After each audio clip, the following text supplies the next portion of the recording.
Chhattisgarhi video देखे बर हमार चैनल ला सब्सक्राइब करो और दबाओ बेल आइकन ला ताकि हमार वीडियो पहुँचे आप मन करा सबले पहली।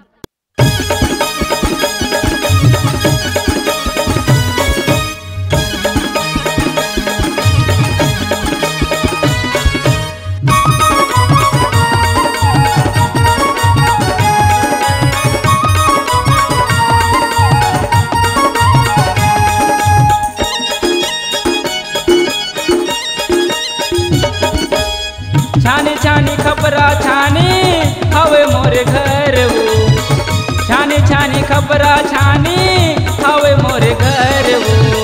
भोगडीही गाँव रानी हवे मोरे गाँव वो, भोगडीही गाँव रानी हवे मोरे गाँव।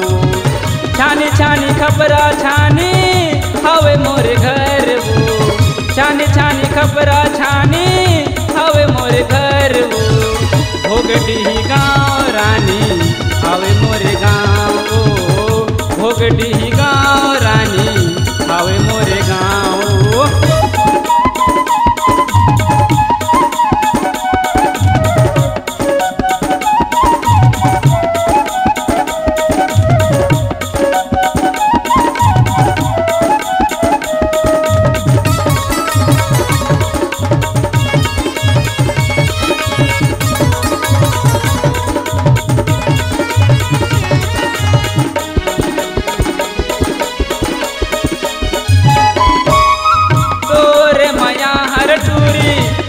बड़ा भारी वो तो लाल जाहूँ गोरी बना के सुआरी वो, तो लाल जाहूँ गोरी बना के सुआरी वो।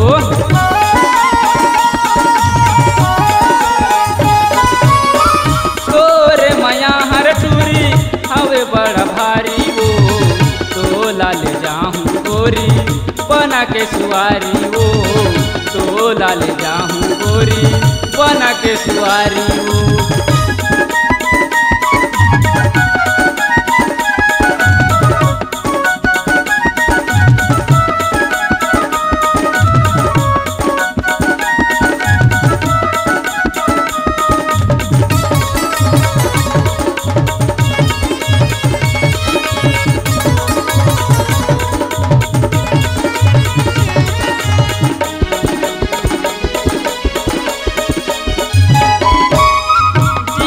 बलौदा टूरी खाना हवे तलिहाओ, भागीरथी नाव गोरी जात के है बरिहाओ, भागीरथी नाव गोरी जात के है बरिहाओ।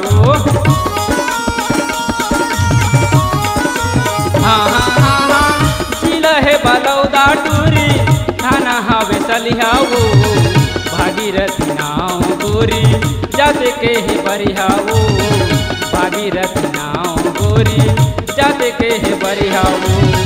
पूछत पूछत आबे गोरी आबे मोरे गाँव, पूछत पूछत आबे गोरी आबे मोरे गाँव। भोगडीही गाँव रानी आवे मोरे गाँव, भोगडीही गाँव रानी आवे मोरे गाँव। छानी छानी खबरा छानी आवे मोरे घर वो, छानी खबरा छानी हवे मोरे घर वो। भोगडीही गाँव रानी हवे मोरे गाँव, भोगडीही गाँव रानी हवे मोरे गाँव, भोगडीही गाँव रानी हवे मोरे गाँव, भोगडीही गाँव रानी हवे मोरे गाँव। अगर आप अपनी आवाज को एक नया आयाम देना चाहते हैं तो चले आइए मल्टी ट्रैक डिजिटल रिकॉर्डिंग के लिए संपर्क करें HK म्यूजिक कंपनी, कोटा डबरी, चांपा, छत्तीसगढ़। मोबाइल नंबर है 9329238487 और 8085380339।